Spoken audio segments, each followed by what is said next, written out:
Et tu m'as dit, j'ai développé une certaine confiance vis-à-vis de l'argent. C'était en quelque sorte un ami, un allié. C'est une énergie qui s'apprivoise. Je dirais que j'étais adolescente, vers 14 ans à peu près, et mon père achetait investir tous les week-ends. Et donc j'ai commencé à lui poser des questions. En fait, ça m'intriguait beaucoup pour comprendre finalement qu'est-ce qui pouvait l'attirer autant dans ce monde-là et pourquoi en fait il avait besoin de ce journal. Déjà, je me disais que ce petit argent de poche que j'avais, je voulais pas qu'il reste comme ça à rien faire. Penser à son investissement, c'est aussi penser à sa vie. C'est prendre un moment pour se dire qu'est-ce que je prévois pour moi. Prendre le contrôle de ses finances, ça commence par le fait de ne pas déléguer des choses. Si on est capable de se décider d'acheter un appartement, on est capable d'aller voir son banquier et lui dire voilà, j'ai cette interrogation. On est capable d'aller voir un intermédiaire financier. On est capable d'aller regarder sa projection de retraite. La gêne vient peut-être d'un modèle séculaire pour lequel la femme donc était considérée comme une mineure jusqu'en 1965, mais aujourd'hui, il y a vraiment moyen de créer une autre histoire. Il y a une fierté aussi personnelle de se dire je mène ma barque. Ça donne de la force. Ça permet d'affronter aussi les aléas qu'on va tous rencontrer dans la vie avec beaucoup plus de force. Parce qu'effectivement, les couples peuvent ne pas durer. Et donc, l'indépendance, c'est clé. Il n'y a aucune négociation possible. L'indépendance. L'indépendance de faire ses propres choix, de choisir sa vie. Et ça passe par l'argent.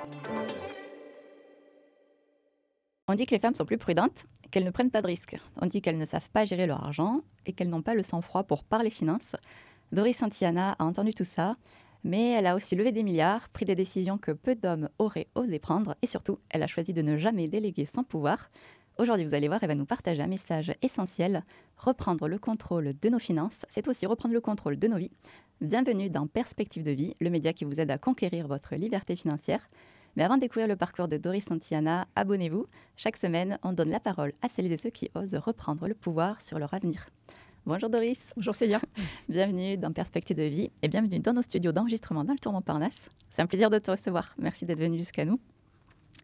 Alors Doris, je vais commencer par ton parcours pour celles et ceux qui ne te connaîtraient pas. Je vais retracer brièvement. Alors, à l'heure actuelle, tu es chez Alliance GI, donc Global Investor, Head of Wholesale France, donc directrice de la distribution France. Et ton parcours, il a été tout sauf linéaire. Tu as commencé comme actuaire. Ensuite, tu t'es lancé dans l'aventure entrepreneuriale avec une start-up qui s'appelait topassure.com. C'était de l'assurance en ligne. Et ensuite, tu as rejoint la Française des Placements en tant que commercial en gestion d'actifs, et à une époque où très peu de femmes occupaient ces fonctions. Et ensuite, tu es passé chez Exane Asset Management où tu prends en main le développement institutionnel et tu contribues à la croissance spectaculaire, on peut le dire, d'Exane. Et depuis, tu as cessé de gravir les échelons en combinant expertise, instinct et une liberté de ton assez rare dans le secteur de la finance et du patrimoine. Bon, j'en oublie, mais tu as vraiment un parcours, un très beau parcours dans le secteur de la finance et du patrimoine. Et je suis ravie qu'on prenne le temps d'échanger aujourd'hui dans nos studios d'enregistrement. Alors, pour préparer cette émission, je t'ai posé quelques questions sur toi, ton parcours, ta vie et ta place de femme dans le monde de la finance et du patrimoine. Et tu m'as dit, j'ai développé une certaine confiance vis-à-vis de l'argent. C'était en quelque sorte un ami, un allié. C'est une énergie qui s'apprivoise. Mais qu'est-ce que ça signifie pour toi tout ça ? Alors c'est vrai que c'est un discours qui est très symbolique de voir l'argent comme une énergie. Ce que ça symbolise pour moi, c'est une dynamique, c'est une non-stagnation. C'est presque à l'opposé de ce qu'on appelle la thésaurisation, c'est-à-dire laisser l'argent stagner sans rien en faire de productif. Voilà. J'ai tendance aussi à vouloir, quand cet argent que je peux avoir de côté reste isolé, à proposer de prêter cet argent dans mon entourage, en fait. Donc l'idée derrière, en tout cas c'est mon instinct, c'est qu'il faut que ça circule. Et effectivement, on dit bien que l'argent circule. C'est tout à fait une expression appropriée. Et moi, j'ai l'impression de la vivre d'une manière presque concrète. L'allié, c'est aussi qu'il y a des moments où c'est clairement une aide. On voit très bien pourquoi, pour des projets, pour vivre peut-être un peu mieux, pour voyager. Puis il y a les moments où il y en a moins, voire pas. Mais c'est exactement ce qui se passe quand on est avec un ami finalement. Parfois il est présent, parfois il ne peut pas être présent, ce qui ne veut pas dire qu'il ne va pas revenir en fait. Et il y a vraiment cette personnification, d'accepter aussi qu'à certains moments il y a moins d'argent. On sait pourquoi il y en a moins, mais par contre on ne doute pas qu'il revienne. Voilà, c'est vraiment, je dirais presque une posture, mais qui chez moi n'est pas recherchée, puisque comme je le disais tout à l'heure, je le vis comme ça n'est pas réfléchi. Aujourd'hui, j'ai réfléchi à ma manière de me comporter avec l'argent, mais au démarrage, non, tout est très instinctif. Ah, c'est intéressant ce que tu dis. Tu l'associes comme un proche de la famille, finalement. Ouais, c'est super, vraiment, c'est la première fois que j'entends ça, et qu'on on dit ça en interview, donc j'aime beaucoup. Et je sais que quand tu étais petite, il y en a qui lisaient Mickey, mais toi, en tant qu'enfant, tu lisais Investir. Tu te souviens ce que tu ressentais à ce moment-là? Tu m'as dit que tu lisais ça en cachette. Ah, il se trouve que je Comment lisais ça se beaucoup de fait? Mickey. Elle lisait Mickey aussi. J'ai une très grosse collection de Mickey. Oui, enfin là, j'étais un peu moins enfant. Je dirais que j'étais adolescente vers 14 ans à peu près. Et mon père achetait Investir tous les week-ends. Et donc, j'ai commencé à lui poser des questions. En fait, ça m'intriguait beaucoup pour comprendre finalement qu'est-ce qui pouvait l'attirer autant dans ce monde-là et pourquoi, en fait, il avait besoin de ce journal pour comprendre ce qu'il devait faire, en fait, au niveau des actions. Là, on ne parlait vraiment que d'actions à ce moment-là. Et c'est vrai que, voilà, quand il était moins là, je prenais ce magazine, effectivement, je n'y comprenais absolument rien. Mais j'avais l'illusion de pouvoir peut-être un jour découvrir quelque chose. Donc je pense que derrière ça, chez moi, il y a aussi une notion de jeu qui est très présente, qui est tout le temps présente en fait, dans mon métier aussi, mais pas dans l'aspect, on va dire, risque, dans l'aspect y croire en fait, croire à sa chance aussi. Croire aux opportunités, croire qu'on va comprendre quelque chose, croire que finalement, si on a de l'endurance, on va y arriver. Donc voilà, donc, pour moi, ce magazine était aussi une forme de jeu. Et j'ai commencé à investir en bourse, je pense, peut-être 1 an après. Alors, pas à travers des titres en direct, à travers des fonds. Mais voilà, donc oui, c'était quelque chose. Déjà, je me disais que cet argent, ce petit argent de poche que j'avais, je voulais pas qu'il reste comme ça à rien faire. Et je pense que même à l'époque, j'avais pas de notion réellement d'inflation telle qu'on peut le sentir tous les jours en consommation. Mais quelque part, ça traduisait aussi cette envie de ne pas perdre si ça ne bouge pas. Voilà. Ah, donc c'est ton père qui t'a inspiré en regardant, en lisant ces Absolument. magazines, qui lui-même investissait. Oui. Ouais. C'est bien qu'il t'a partagé. Oui. Ouais. Oui, il m'a partagé. Il répondait à mes questions, Ouais. effectivement. Et en fait, je crois que ce qui a déclenché ça chez moi, c'est en fait ses yeux qui pétillaient. Et donc je sentais qu'il y avait un désir en fait de trouver au mieux ce qui allait réussir suivant certains paramètres d'entreprise. Et je voyais que ça le motivait d'être peut-être parmi ceux qui allaient voir le plus juste possible par rapport à des entreprises. Voilà, donc je crois que j'ai ressenti ça et je l'ai fait mien, ce désir en fait. Le jeu, comme tu dis. Ouais, c'est intéressant. Sur la chaîne, l'objectif, c'est pouvoir motiver tout un chacun et surtout les femmes, parce que les femmes sont celles qui s'y intéressent le moins à l'argent. Et donc, pouvoir mettre en avant des rôles modèles comme toi, Doris, et partager des parcours de femmes comme le tien, c'est super important parce que c'est comme ça qu'on va pouvoir provoquer des déclics chez les femmes, partager son expérience, son parcours. Et c'est vraiment intéressant ce que tu dis par rapport au jeu. C'est vrai qu'aujourd'hui, je n'avais pas eu ce témoignage-là encore. Donc, c'est vraiment intéressant, toi, ce que tu as pu ressentir et comment tu as apprivoisé justement l'argent de cette façon-là. Et donc, voilà, tu as fait toute ta carrière dans la finance. Et qu'est-ce qui t'a lancé alors dans l'investissement? Parce qu'au départ, tu étais actuaire. Donc, tu as toujours cette appétence par rapport aux chiffres. Et qu'est-ce qui t'a lancé par la suite? En fait, je pense que ça a été l'expérience de la start-up Internet. Là, on est vraiment au cœur de l'investissement productif, puisqu'en fait, on cherche des capitaux, donc du seed money, des capitaux d'amorçage, pour lancer une entreprise, pour la faire se développer. Donc, on est vraiment, je dirais, à l'origine même de la raison pour laquelle on soutient une entreprise. C'est vrai que quand on investit en bourse sur des très grands noms, des très larges capitalisations, ça paraît très loin tout ça. Tandis que quand on revient à des toutes petites entreprises, voire même des startups, on est dans l'utilité ultime en fait de l'argent, qui est malgré tout de développer des choses qui ont du sens et d'embaucher des gens, de créer vraiment une entreprise. Et donc l'investissement à ce moment-là dans ce projet. Je me suis plus tournée à convaincre en fait des potentiels investisseurs, capitaux risqueurs, de soutenir notre projet. Et donc, ça a été mes premières fois de démarchage et d'essai de convaincre. Un actuaire n'est pas supposé convaincre, ou du moins sa conviction à un intervalle de confiance et des probabilités. Donc, c'est compétences de vente. Tout est très relatif, effectivement, dans ce sens-là. Donc, effectivement, l'investissement, je l'ai connu avec un pack d'actionnaires et avec mon propre argent, finalement, qui était investi dans cette entreprise et l'argent des autres que je sollicitais. Donc, voilà. Donc, ça a été les packs d'actionnaires, ça a été vraiment toucher du doigt, voilà, comme je le disais, l'argent productif. Et tu parles d'horizon d'investissement. Qu'est-ce que ça signifie concrètement pour construire sa stratégie ? Un horizon d'investissement, c'est le meilleur moyen de réfléchir finalement à sa vie et à ce qu'on veut faire de son argent. Voilà. Je rappelle donc l'argent qui est censé être dynamique, fluide et allié. Qu'est-ce que je veux en faire de cet argent ? Est-ce que j'en ai besoin pour un projet ? Donc l'horizon de placement, ça va être: je vais avoir besoin de mobiliser tant d'argent pour le projet dans 2 ans, pour le projet dans 5 ans. Le projet, ça peut être créer une structure, mais ça peut être acheter une maison, ça peut être changer sa voiture, peu importe. À un moment donné, l'argent va être utilisé pour quelque chose. Quel est cet horizon ? Voilà.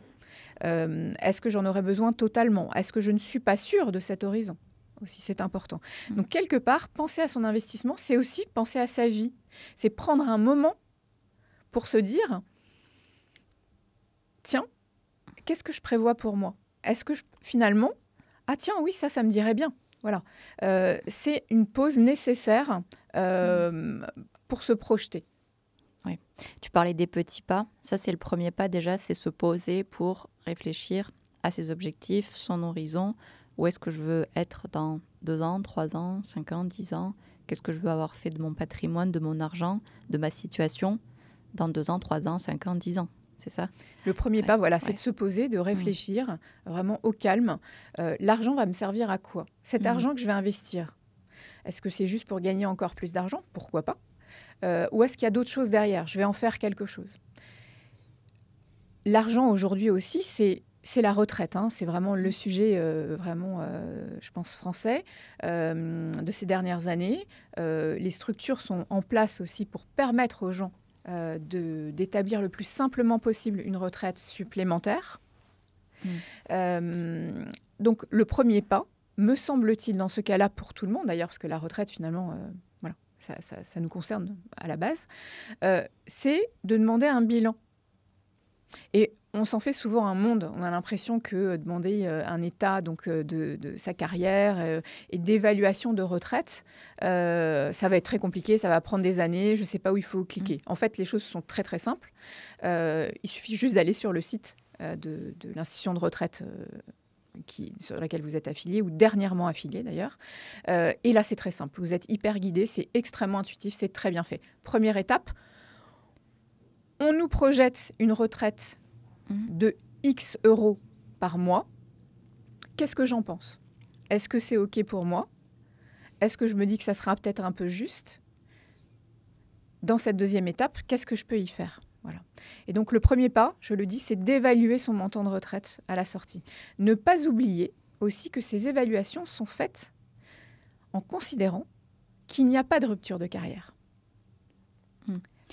Merci beaucoup pour cette clé pratique. Moi, j'aime beaucoup les actions concrètes et les démarches simples. Alors, merci. Donc, ce site, tu m'as dit, c'est institution. Personnellement, je suis allée sur le site de l'Agirc-Arrco, qui est donc la caisse de retraite complémentaire pour les salariés et les cadres. Les personnes peuvent être affiliées à d'autres caisses de retraite. Là, c'est, je dirais, la plus courante, mais il y a quand même une très grande partie de la population qui n'est pas salariée. Donc, vont être affiliés à d'autres caisses de profession libérale, par exemple. Donc là, les démarches vont être sur un autre site. ce que je veux dire, c'est que ces sites-là, ils sont connus, ils sont très simples. C'est le nom de la caisse de retraite à laquelle vous cotisez. Donc, on tape ça sur Internet et on rentre dans ce site et on est reconnu très vite et tout démarre là, en fait. Voilà. Toi, tu penses qu'on devrait le faire dès quel âge? À tous âges ou à un certain âge? Faire cette simulation? Moi, je pense... La retraite, plus elle est préparée tôt, mieux c'est. Donc, en fait, pour moi, il n'y a pas d'âge minimum. Plus on a du temps devant soi, plus on va pouvoir faire des placements plus fructueux. Parce qu'on peut prendre un peu plus de risques pendant plus longtemps, en fait. En théorie, évidemment. Il peut toujours se passer des choses, mais quand on a 2 ans devant soi ou 20 ans, l'allocation qu'on va faire de l'argent à l'intérieur de notre placement ne va pas être le même. Voilà. Et pour ce genre de choses, il faut être conseillé. Donc, soit voir son banquier, soit voir un conseiller en gestion de patrimoine ou un intermédiaire, voire même des assureurs qui ont des solutions assurantielles associées. Et par quel bout il faudrait qu'on prenne le contrôle de ses finances? Par quel bout le prendre? Donc, prendre le contrôle de ses finances, j'ai tendance à dire que ça commence par le fait de ne pas déléguer des choses. Je pense que les femmes ont tendance à croire qu'elles ne savent pas, en fait. Elles ne savent pas investir, elles n'y connaissent rien à la finance. Entre guillemets, ce sont des affaires d'hommes. Évidemment, il y a beaucoup de changements. C'était beaucoup plus le cas il y a 50 ans. Voilà. Et en fait, je me suis dit, mais d'où ça vient ? D'où ça peut bien venir le fait de ne pas se sentir en capacité soi-même, c'est-à-dire qu'il y a une différence entre un homme et une femme. Il y en a un qui est plus apte à investir et à prendre des risques et à être sage, en fait. Voilà, cette sagesse de l'investissement. Mais quand on pense que jusqu'à 1965, le 13 juillet très exactement, les femmes mariées avaient un statut de mineur par rapport à la loi. Ce qui veut dire quoi ? Ce qui veut dire qu'une femme mariée qui travaille n'avait pas le contrôle de ses finances. Donc, on revient bien à l'origine de ta question, Célia. C'est si, vis-à-vis de la loi dans mon pays, je ne suis pas apte puisque je suis mineure, donc en fait, j'ai besoin d'une tutelle pour gérer mon argent, c'est que ça doit être vrai. Parce que quand on dit à quelqu'un, depuis toujours, qu'il ne peut pas savoir faire... C'est ancré. C'est ancré. Et aujourd'hui aussi. En fait, il y a forcément cette transmission, je dirais, totalement inconsciente sur nous-mêmes. Je veux dire, là ce ne sont pas les hommes qui pensent ça de nous. Hein. C'est bien nous qui pensons ça de nous. Hein. C'est pas du tout extérieur. Hein. C'est totalement intérieur et intégré. Donc, le premier pas, c'est de se rappeler ça, de se rappeler que sur les papiers administratifs, jusqu'à il y a très peu de temps, il y avait écrit « Monsieur, Mademoiselle, Madame », c'est qu'il y a une vraie raison. On vient de la dire en partie. Si il y avait Madame, on savait qu'elle avait un statut particulier, effectivement. Elle n'était pas responsable. Quelqu'un était responsable d'elle, en fait. Donc, on ne pouvait pas, jusqu'à 1965, travailler sans l'accord de son mari. Et on ne pouvait pas ouvrir de compte bancaire. Ce qui voulait donc dire qu'on ne pouvait pas gérer l'argent que l'on gagnait. Cet argent était remis dans un compte qui était au nom donc, d'un homme. Voilà. Et oui, jusqu'en 1965. Oui, tout à fait. C'était il n'y a pas si longtemps. Hein. Non, c'est pas si longtemps. Donc, il faut démarrer par se rappeler cette histoire que l'on porte en nous. Il n'y a que ces moyens d'essayer de se défaire de cet héritage et de construire un nouvel héritage. Moi, je pense qu'on est en très bonne voie pour créer un nouvel héritage. Et ça commence aussi par, si on est en couple, si on fait des choix de couple, à discuter finances, à ne pas avoir de réticence à parler de ces sujets-là, qui sont des sujets de vie. Et ça commence par la répartition des charges du couple. Après, on va arriver, si on souhaite avoir des enfants et si on en a, au temps disponible, en fait. Autant disponible à la fois pour l'éducation, mais autant disponible à la gestion, finalement, du domicile, qui, là, pourra être pris par les hommes. Hein. On discute. Qui prend en charge ça? Qui consacre du temps? Donc, qui, quelque part, est moins dévoué à son travail et donc, potentiellement, va gagner moins d'argent. Sans compter, bien sûr, les périodes où donc, le père ou la mère décide de prendre un congé parental, qui va gréver la carrière, effectivement, ne serait-ce que pour la retraite. Mais n'oublions pas que ça met un frein au retour de ces personnes de congé maternité ou enfin de congé paternité. Voilà. Ça met un frein parce que la personne, elle va avoir une carrière qui ne va pas progresser de la même manière. L'accroissement de son salaire, de sa rémunération, ne sera pas la même qu'une autre personne. Voilà. Et on oublie souvent de dire que non, le taux de croissance, en fait, en moyenne, n'est pas le même.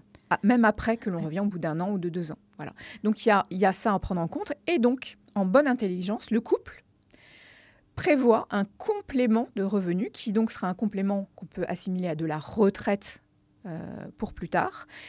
Les deux cotisent, les deux, pour ce complément qui vient finalement réparer un manque à gagner de la personne qui s'est arrêtée ou la personne qui consacre plus de temps à l'éducation de ses enfants en bonne intelligence. Donc, le deuxième ou troisième petit pas, c'est d'être très ouvert et de communiquer avec son conjoint ou sa conjointe sur les choix de vie qui peuvent avoir un impact sur ses investissements futurs et sur sa retraite.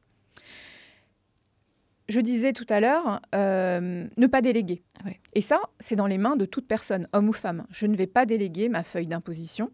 Ouais. Je ne vais pas déléguer ma négociation d'emprunt pour acheter un appartement. On peut être deux à négocier, mais il n'y en a pas qu'un qui va négocier. Je m'intéresse à la fiscalité, qui est un élément important des investissements aujourd'hui en France. Voilà. Je me renseigne sur ma retraite, on en a parlé tout à l'heure. Donc ça, ce sont des choses qui sont simples. Mais si on ne s'intéresse pas, on se met là encore en position de mineur, en fait. On se met là en dépendance de quelqu'un d'autre qui visiblement, et plus vis-à-vis des hommes. Mais on pourrait tout à fait imaginer que ça soit l'inverse. Mais effectivement, en pratique, on se dit, non, mais toi, occupe-toi de ça. L'administratif, c'est toi qui t'en occupes. Ouais. Non, non, non, non, non. Ouais, j'allais te poser la question, pourquoi il ne faut pas déléguer? Il ne faut pas déléguer, sinon on est tout de même dépendante. Et donc, on retombe sur ce schéma qui est engrammé, quelque part, de déléguer la responsabilité, quelque part, de notre vie. Choisir un emprunt, c'est pas anodin dans une vie. Oui. Voilà.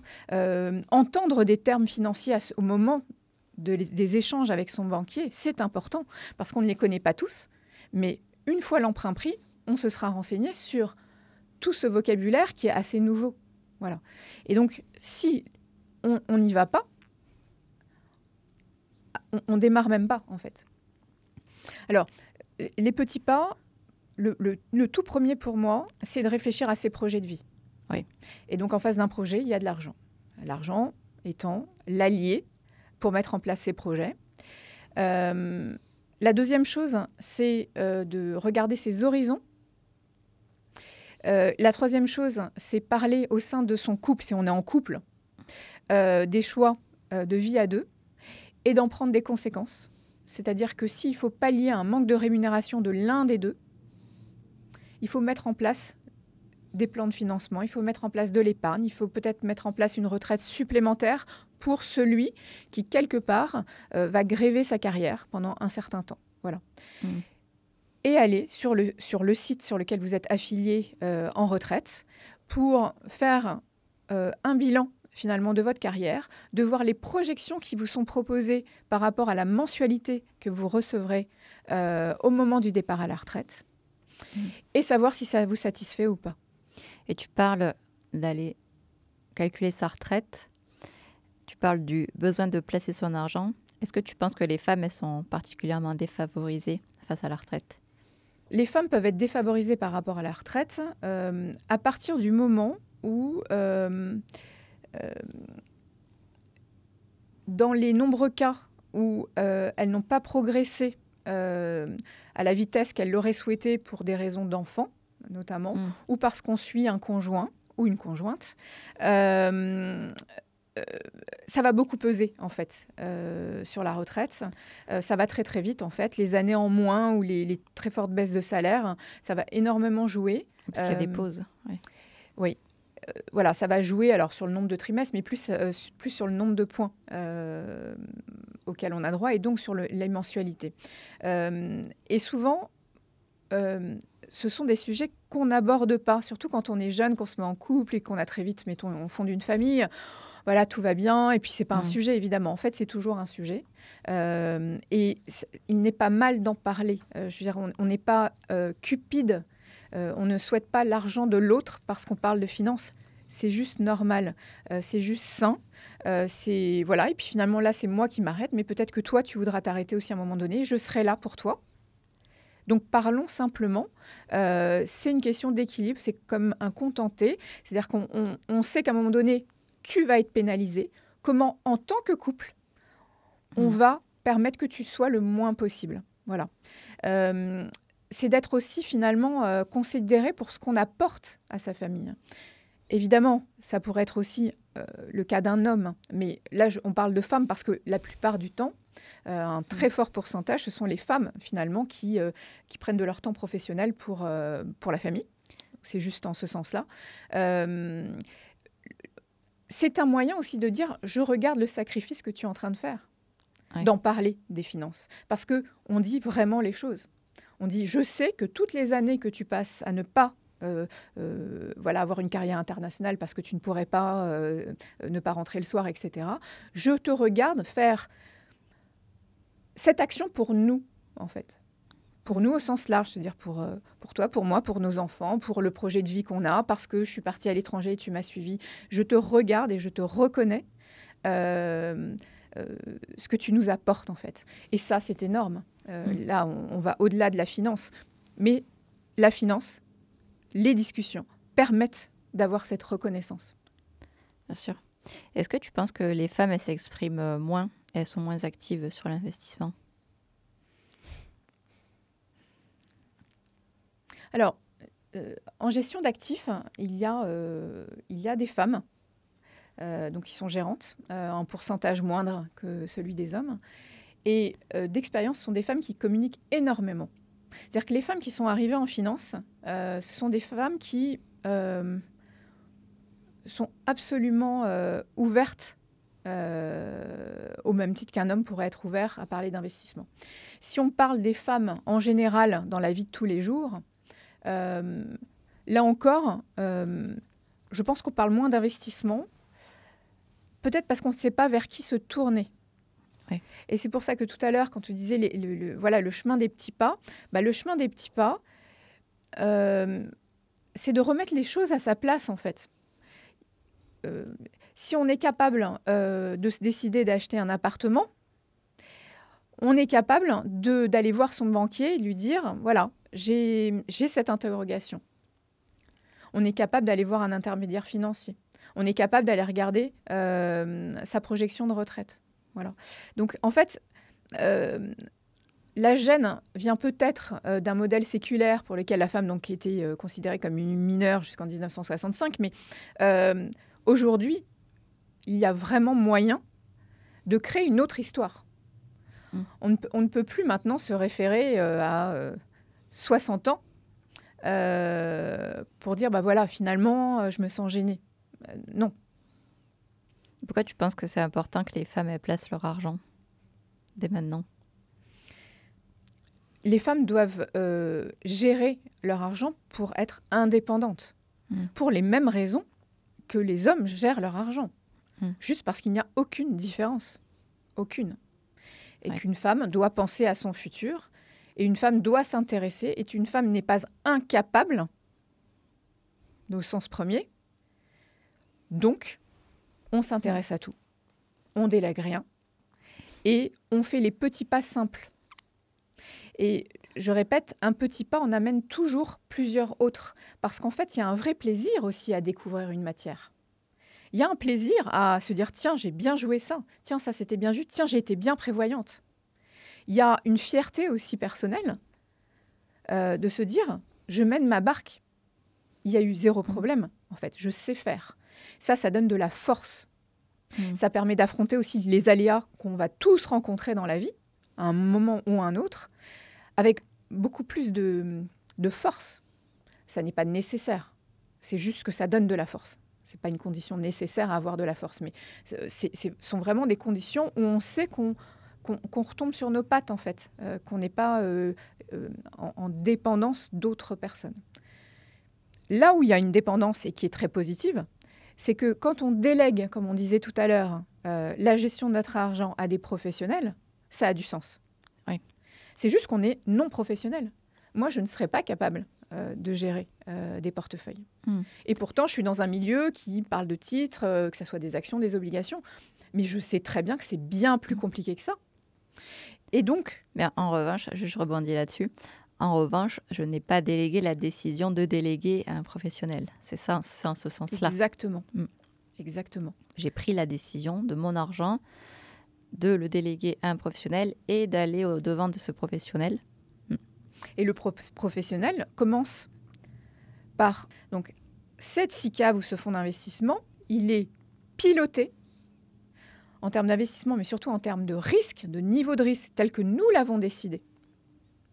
En tant que femme ou homme, on a décidé d'un certain niveau de risque, qui est donc le préalable au projet, à l'horizon de placement, etc. Et le gérant que nous avons choisi est le garant de ça. C'est-à-dire que le risque est le même. Il est cohérent avec ce que j'ai demandé. Et cette personne est censée, supposée, faire au mieux sur son terrain de jeu et en fonction du risque qu'on lui a délégué. Voilà. Et ça, c'est très satisfaisant. On n'a plus à se soucier de ce savoir-faire-là, qu'on ne pourra pas avoir en tant que particulier. D'où la nécessité de faire le petit pas de l'horizon, comme tu disais précédemment, pour pouvoir exprimer cet horizon auprès du conseiller, son niveau du de risque, professionnel. son horizon.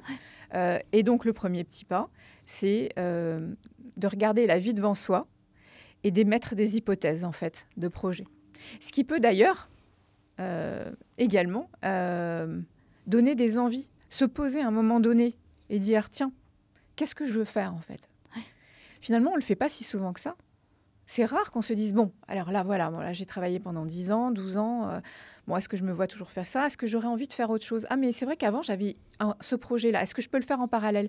En fait, se poser, c'est pas être dans une roue permanente que l'on vit pour beaucoup au quotidien. C'est peut-être faire le pas de côté aussi et de s'enclencher dans des vrais projets, finalement. Non, c'est très pertinent ce que tu dis. C'est le prérequis avant de commencer à aller voir un professionnel et de penser à aller placer son argent. Effectivement, c'est se poser pour réfléchir à ses objectifs. J'ai rencontré d'ailleurs les fondatrices de Olympe. Peut-être tu connais, c'est une application justement qui te pose tout un tas de questions pour apprendre à te connaître. Et ça m'avait surprise quand elle m'avait dit ça, les deux fondatrices. Elle m'avait dit, au final, les femmes n'ont pas conscience de leurs objectifs. Elles arrivent, elles remplissent le questionnaire, mais en fait, elles ne connaissent pas leurs objectifs. Et ça m'avait surprise. Oui. Ouais. Et donc, vraiment, ça rejoint ma précédente discussion avec ces deux femmes-là de chez Olympe. Effectivement, c'est les objectifs très importants. Voilà, et finalement, c'est un état d'esprit. On se structure nous-mêmes en se posant et en se disant qu'est-ce que je veux faire de ma vie, en fait. Et qui donc revient aussi à l'argent, qui là donc va nous permettre de faire ou pas, parce qu'on peut aussi se rendre compte qu'on ne peut pas faire certains projets, et donc on va pas perdre du temps en fait. Voilà, c'est tout simplement ça. C'est pas forcément tout est bon, ça peut être aussi, bah non, ça je vais le laisser de côté. Voilà. Et quel a été ton horizon toi alors à titre personnel ? Quels ont été tes objectifs, ta réflexion ? Je sais pas si tu peux le partager. Alors. En fait, je pense que tout dépend si on a des projets d'acheter son lieu de vie ou pas. Personnellement, j'habite Paris. Donc, les niveaux, les montants nécessaires pour avoir sa résidence principale à Paris sont très importants. Donc, je pense qu'en fait, la question était vraiment là. J'ai eu des périodes où j'étais propriétaire, enfin sous emprunt. Donc, j'étais emprunteuse. Et puis, des moments où je ne le suis pas et je suis locatrice. Et là, l'argent ne va pas être placé de la même manière. Quand on rembourse un emprunt, l'épargne se fait à travers, en grosse partie, l'emprunt.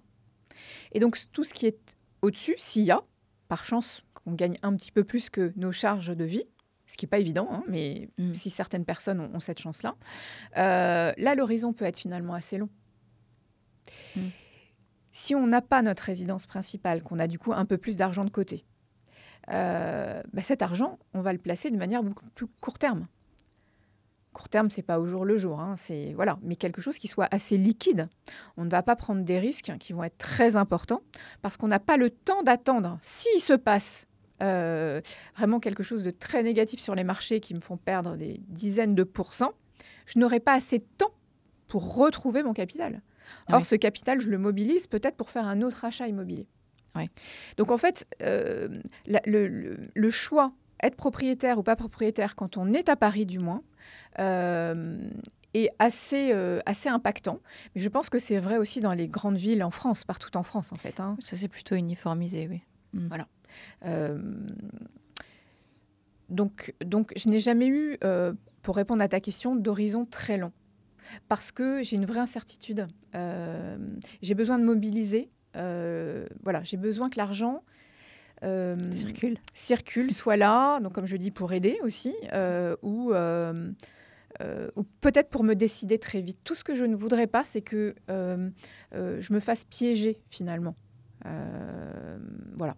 En étant peut-être un peu gourmande par rapport à ce qu'on peut estimer comme bénéfice, vouloir toujours plus, au détriment du risque, qui va être très fort, et aussi du délai nécessaire pour que ça soit peut-être vrai. Voilà. Et je me dis non. Là, dans mon cas personnel, je préfère que cet argent soit investi sur des supports d'investissement très classiques, très liquides. Ça peut être des actions aussi, ce qui quand même comporte un certain risque. Mais je ne vais pas aller sur des stratégies moins liquides. Par contre, pour tout ce qui est de ma retraite, qui est censée subvenir dans quelques temps, pas tout de suite, là, je vais pouvoir avoir des placements plus longs. Mais là, c'est de l'argent qui est vraiment dédié à ça que je ne vais pas toucher. C'est-à-dire que je ne vais pas toucher à cet argent pour m'acheter un appartement ou une maison ou quoi d'autre. C'est vraiment une somme ou des sommes, parce que je pense beaucoup à la progressivité aussi des versements, dont on n'a pas forcément parlé. L'épargne, c'est pas de grands coûts d'investissement. C'est souvent du un peu tous les mois. Ouais. Et c'est encore plus vrai quand on se constitue un montant pour la retraite. C'est la régularité qui compte. Déjà parce que ça pèse moins dans le ménage, que ça soit progressif. Et puis qu'en plus, ça lisse comme ça dans le temps des points d'entrée. Parce que parfois, on va rentrer au pire moment. C'est pas grave. Parce que tu n'as pas tout mis d'un seul coup. Oui. Tu en as mis bien avant combien rapporté. Puis là, ça c'est bien descendu, donc tu vas investir le mois prochain dans un marché qui aura bien descendu. Donc en fait, il y a énormément de vertus à égrener en fait ces investissements, notamment quand c'est pour du long terme, notamment pour la retraite.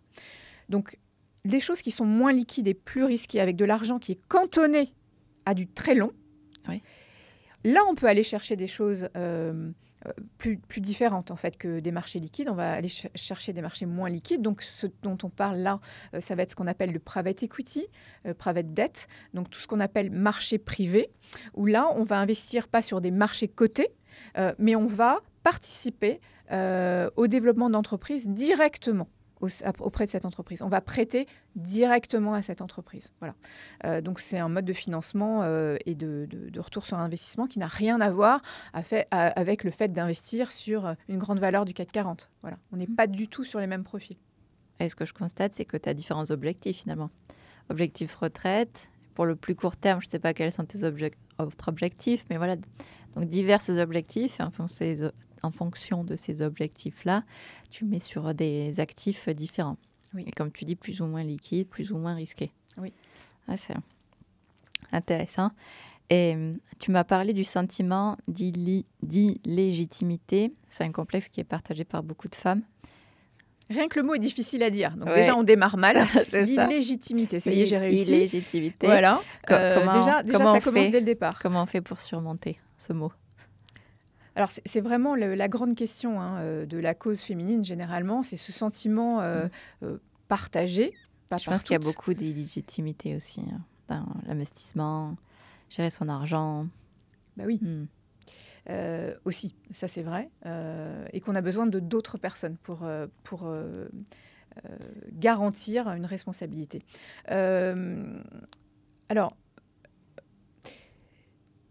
Alors, pour moi, l'illégitimité, c'est un vrai sujet. Et je pense que je m'en départirai jamais.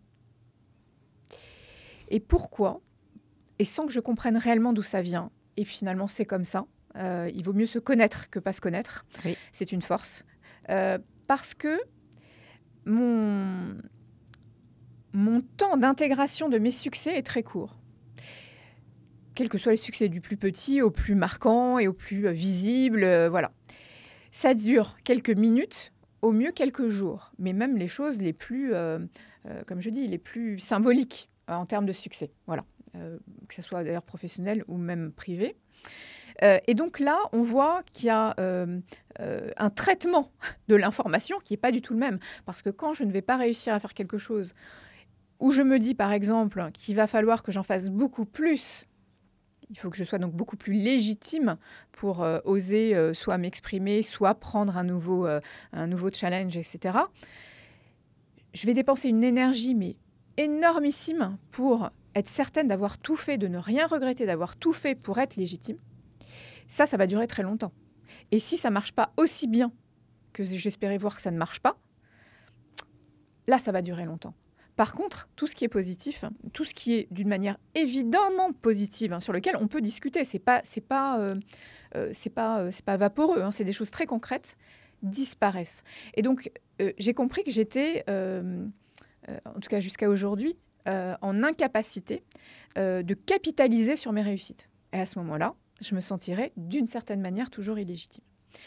Et j'ai eu une chance folle dernièrement au sein de mon entreprise. On m'a permis, dans un cadre particulier, de finalement revisiter ma carrière. Donc, en fait, j'ai dû me poser, là encore. Voilà, j'ai dû réfléchir, ne plus avoir la tête dans le guidon et à revisiter finalement toutes ces étapes, tous mes choix, le pourquoi. Ça m'a amené où?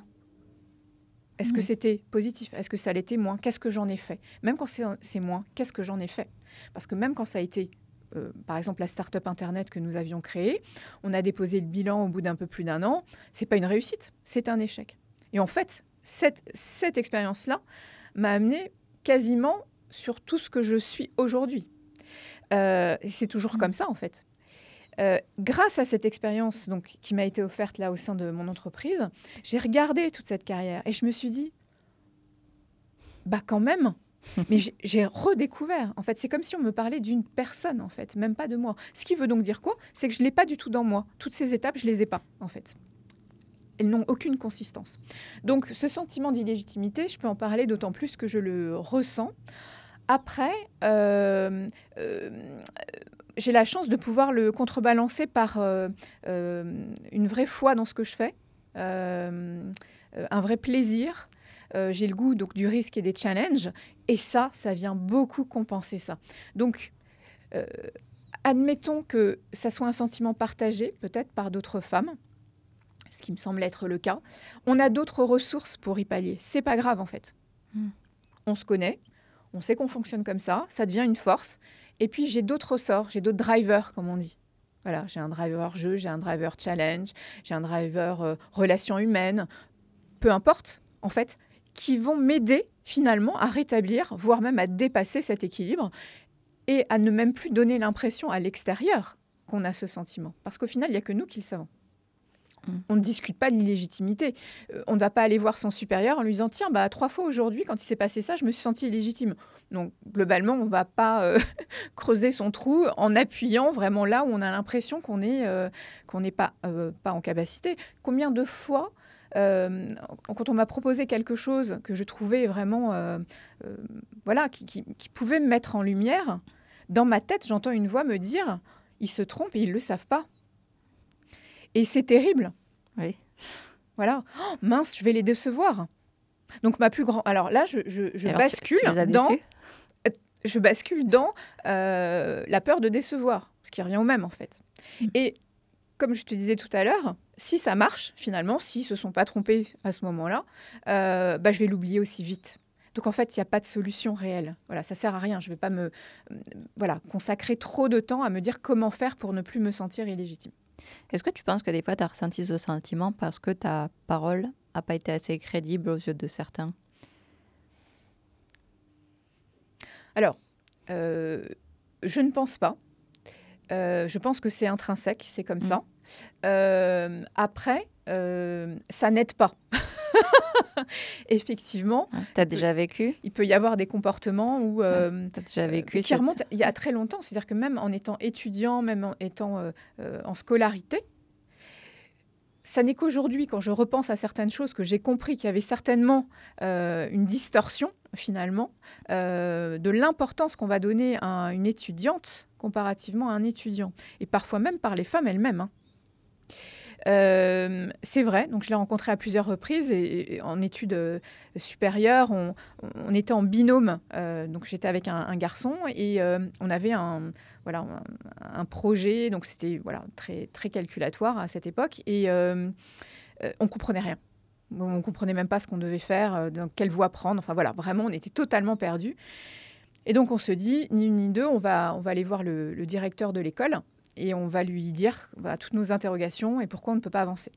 Et il se trouve que c'est moi qui ai pris la parole. Ça aurait pu être l'ami avec qui je faisais ce projet. Mais voilà, c'est juste avéré que j'ai pris la parole. Donc je posais les questions. Et cet homme se retournait vers le garçon pour lui répondre. Ça peut arriver une fois. Ça arrivait beaucoup de fois sur le même moment. Et ça, c'était très marquant. Et sur le coup, je n'ai pas réalisé que c'était un biais inconscient, finalement, de traitement. Ce n'est pas contre moi, en tant que tel. Mais à l'époque, je me suis dit, mais il me considère tellement peu en tant qu'élève. Il me considère tellement pas du niveau qu'il ne me répond même pas. Il pense que sa réponse sera plus utile à l'autre. Mais l'autre, ça aurait pu être une autre fille. Je n'ai pas réalisé. Je crois que c'était parce que c'était un garçon. Alors, peut-être que tous ces moments dont on se souvient, une partie ne sont pas dues à ça. C'était juste le hasard, et puis voilà. C'est l'accumulation, en fait. C'est la loi des grands nombres. Généralement, quand on se fait une idée, c'est parce que, sur 100 fois, il y a peut-être 90 fois où, quand même, c'était ça. Voilà. Il y a encore aujourd'hui, alors que quand même, je pense qu'il y a une énorme évolution aussi de la considération des femmes, peut-être qu'on est encore impacté par les quotas, dans le sens où, effectivement, moi, ma conviction, c'est que c'est un mal nécessaire. Ce n'est pas la solution idéale.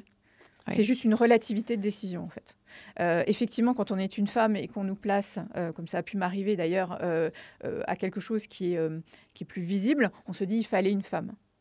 Donc finalement, ça décrédibilise la compétence de cette personne. Donc je pense qu'on est encore dans ça, parce que c'est vrai que les entreprises ont fait énormément d'efforts aussi pour établir une diversité homme-femme. Donc peut-être que la parole d'une femme, à cause de ce moment-là qui est difficile à passer pour nous, mais dans 20 ans, on n'en parlera plus.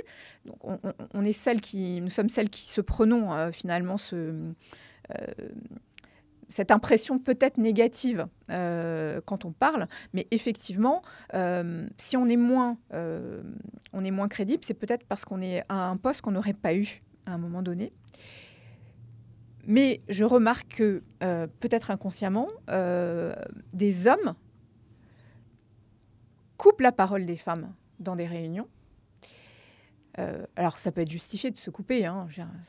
Voilà, on ne s'interdit pas non plus d'être naturel, mais d'une manière systématique, sachant que c'est rarement le cas sur un homme. Donc là aussi, loi des grands nombres. Ça ne veut pas dire qu'un homme ne sera pas coupé à un moment donné. Ça arrive. C'est juste une loi des grands nombres. Et, c'est très très drôle, va reformuler ce que la personne vient de dire, la femme en l'occurrence. C'est bien, tu es validé. Ça peut arriver. Non, mais c'est surtout qu'en fait, on ne sait pas exprimer suffisamment clairement pour que les autres interlocuteurs comprennent en fait les enjeux, par exemple. Donc là aussi, on parle de crédibilité de la parole. C'est qu'on pense que cette parole vaut moins que de celui qui la reformule. Parce qu'on est dans la même idée, on reformule quelque chose. Donc en fait, ce que disait la femme semblait avoir du sens. Mais on pense qu'elle ne le dit pas bien. Tu l'as vécu ce moment? Alors, sur moi, franchement, très rarement. Mais je suis très souvent en réunion, donc j'ai énormément d'occasions en fait de pouvoir voir donc les gens interagir. Je l'ai vu faire, oui, sur des femmes, oui, vraiment, et d'une manière assez systématique. Et je pense que ressembler dans un comportement à ce moment-là sur l'archétype masculin serait une très grosse erreur. La question n'est pas là. La question, c'est qu'il y a la place pour tout, comme il y a la place pour tous les caractères, notamment. Comme il y a la place de toutes les cultures, de tous les tempéraments. Donc, il y a aussi la place pour un profil qui serait dit féminin. Et là encore, j'aimerais qu'on le définisse, parce que ça me semble encore très, très vague. Et donc, l'idée n'est pas d'essayer de dupliquer quelque chose pour lequel on n'est pas d'accord. Ouais. C'est quand même une aberration. C'est-à-dire qu'on pense que c'est perfectible, mais ce qui est plus simple, c'est de ressembler à une figure masculine. Ça, pour moi, c'est une très grosse erreur. Voilà. Il y a des femmes qui ont des comportements dits plutôt masculins, mais parce qu'elles sont comme ça. Et des hommes, à l'inverse, qui ont vraiment, là aussi, sont associés à des termes, des adjectifs féminins. C'est comme ça. Voilà.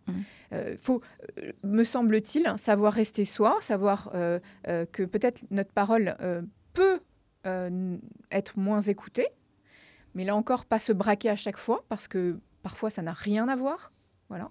C'est juste que ce qu'on formule n'est pas juste aussi, et non pas parce qu'on est une femme. Donc il faut vraiment faire preuve de discernement et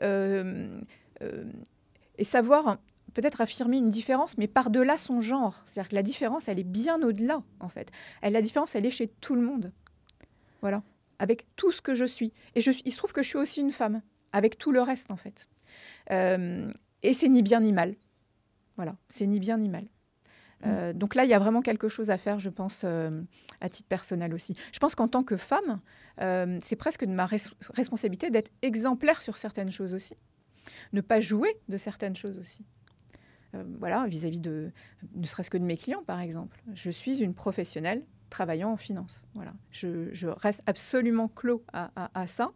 Je me dois, en tant que femme, d'avoir une parole impeccable aussi vis-à-vis des autres femmes, au même titre que je l'aurais vis-à-vis des autres hommes.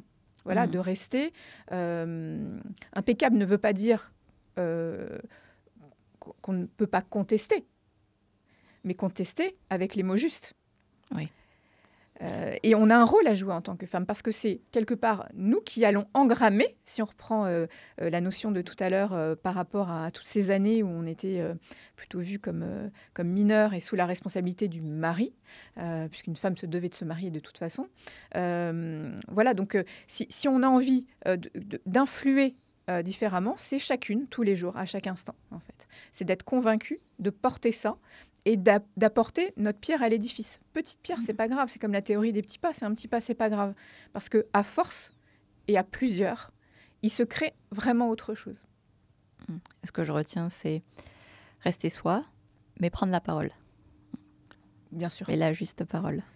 Si c'est opportun, ne pas se réfréner, oser poser des questions. Voilà. Très bien. J'avais commencé l'émission par des remarques qu'on avait pu te faire sur le fait que les femmes ne peuvent pas gérer le risque, qu'elles n'ont pas de sang-froid. Et est-ce que toi, tu as déjà vécu ces remarques ? Alors, à titre personnel, j'ai entendu peu de choses. Sauf à un moment donné, quand je me posais la question de faire une carrière peut-être sur un poste international, donc hors de France, aller démarcher des clients, par exemple des grands fonds de pension à l'étranger. Un de mes responsables à l'époque m'avait dit « Est-ce que tu es bien sûr de ce que tu es en train de dire de ton choix ?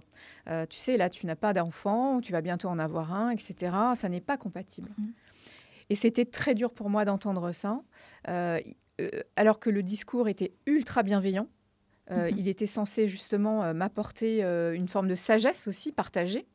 Mais ça a été très violent parce que je n'étais plus une personne travaillant. J'étais une personne travaillant en tant que femme. J'avais un genre. Ouais. J'ai découvert d'un seul coup que j'avais un genre, en fait, dans le monde professionnel. Ce qui, normalement, n'a pas lieu d'être. Enfin, on n'est pas en train de faire... C'est pas un site de rencontre, hein, donc voilà. Oui. Et donc, que de fait, mon genre faisait qu'on pensait que je ne devais pas faire des choses. Et ça a été très dur pour moi parce que j'ai compris que, bien sûr, c'était partagé. Ce qui ne m'aurait pas empêché de postuler. Hein. En l'occurrence, je n'ai pas fait ce choix-là. mais ça n'a pas du tout été la raison. Moi, je crois beaucoup à l'épanouissement, à ce qu'on rapporte chez soi aussi. C'est-à-dire que parfois, on est loin de chez soi pendant quelques temps, ou occupé le soir, ou moins disponible. Et puis, on rapporte chez soi des choses, en fait. On enrichit son entourage. Donc, en fait, bon, voilà. Et donc là, ça a été un moment pour moi où j'ai pu entendre quelque chose de genré.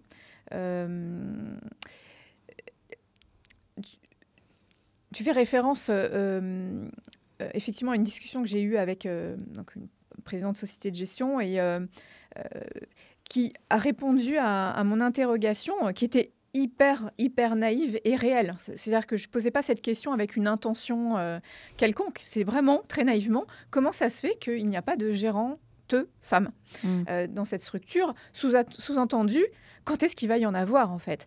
J'étais tellement sûre que dans son esprit, il y avait cette volonté aussi de diversifier un peu, voilà, tout simplement, ou me répondre c'était le hasard. Et j'étais persuadée à ce moment-là, dans ma grande candeur, que c'était cette réponse que j'allais entendre, ces réponses potentiellement.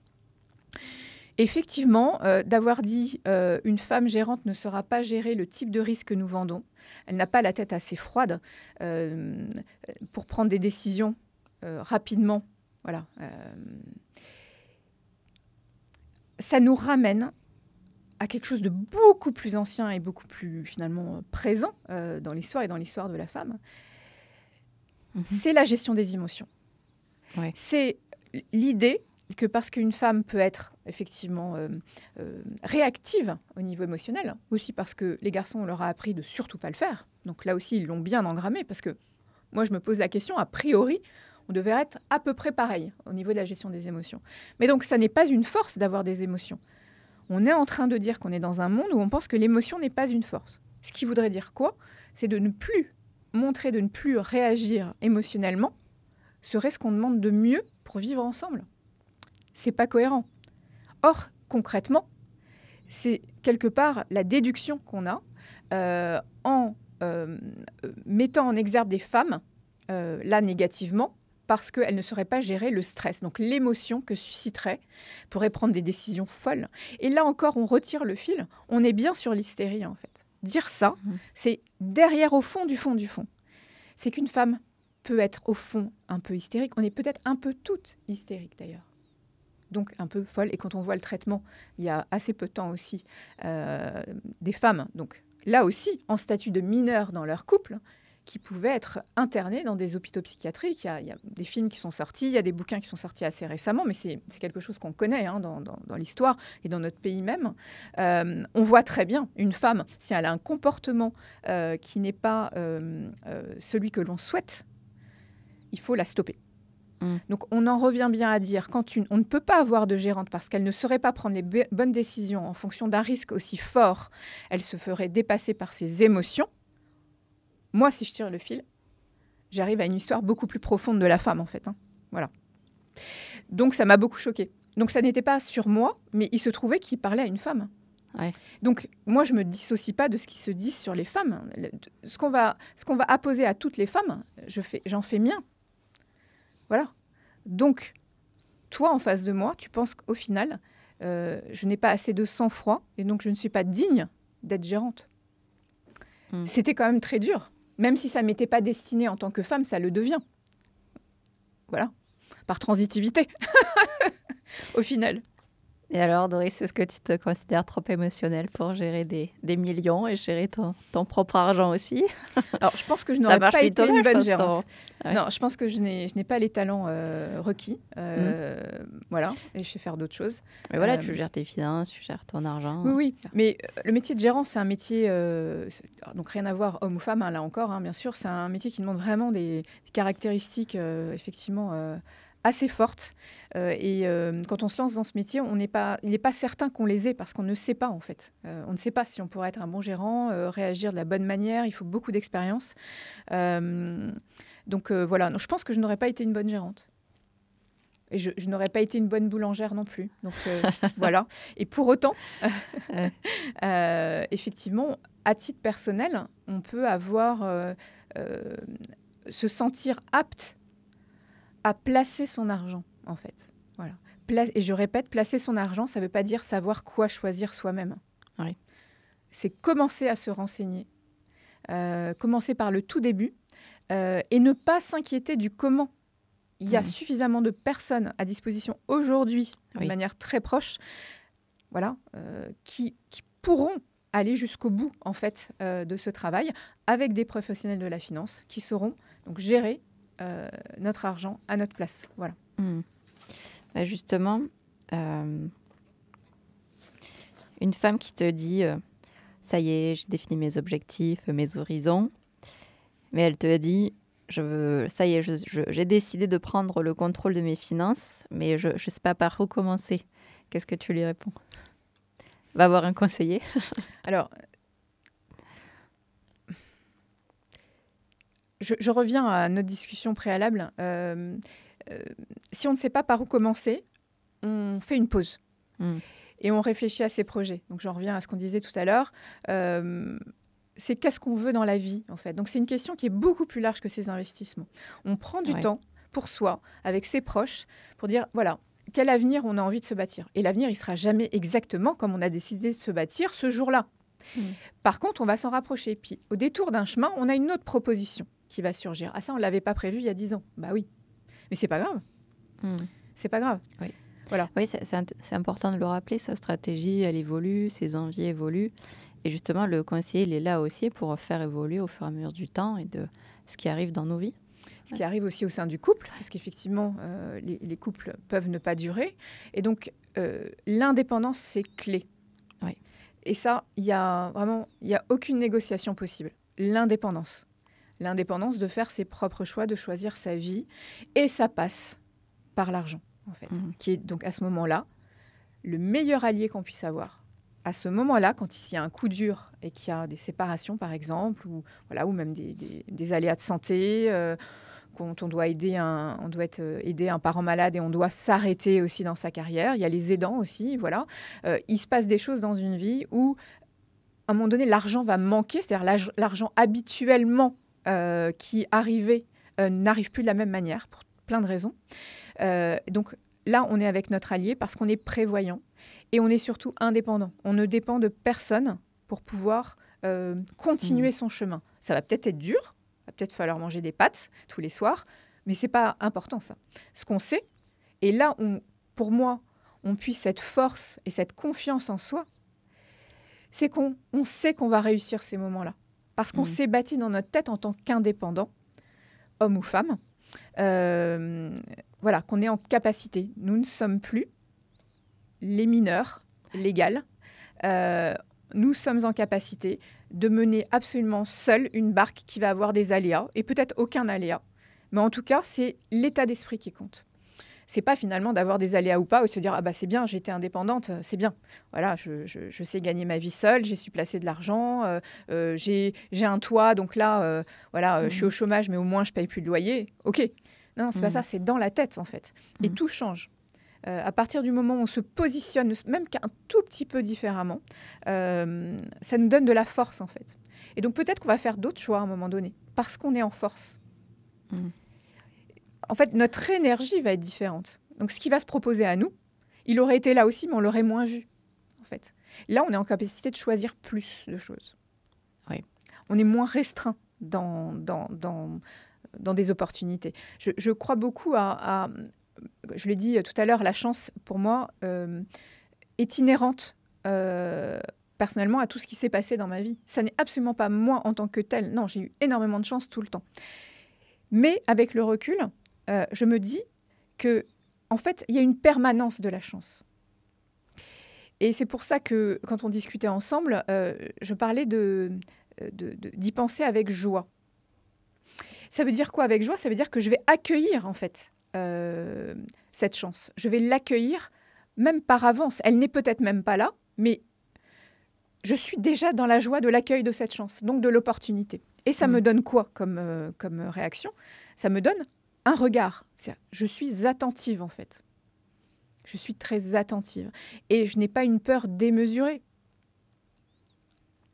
Je relativise les choses. Je ne m'en fais pas tout un monde. Et plus on fait des choses par soi-même, plus on voit qu'on est indépendant, qu'on a arrivé à projeter, etc., moins on va sentir de peur au fur et à mesure, parce qu'on a déjà en fait toutes ces preuves par le passé.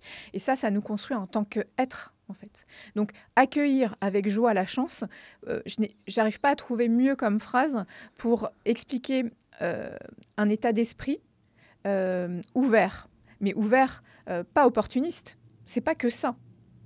Être heureux même de se planter. Je me suis plantée. Grâce à ça, j'ai eu l'opportunité de faire des choses que je n'aurais jamais imaginées, en fait, parce que je me suis plantée. Voilà.